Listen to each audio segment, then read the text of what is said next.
দেখো তাহলে আমরা কি শিখবো? How to plus K, how to plus verb.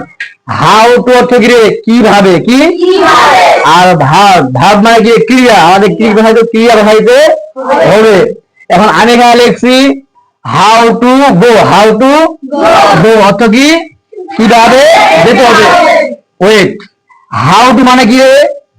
কিভাবে, হাউ টু মানে কিভাবে, আর গো অর্থ যাওয়া। তাহলে এখন যখন একসাথে বসে তখন কি হাউ টু গো অর্থ কি হবে? কিভাবে যেতে হবে।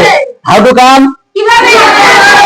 How to eat, how to play, how to do, how to write, how to read, how to say, how to say, how to talk, how to teach, কিভাবে শিখতে হবে। টিচ মানে কি রে?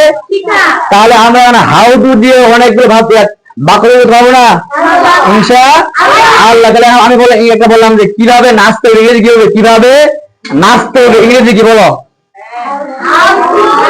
How to dance, how to dance.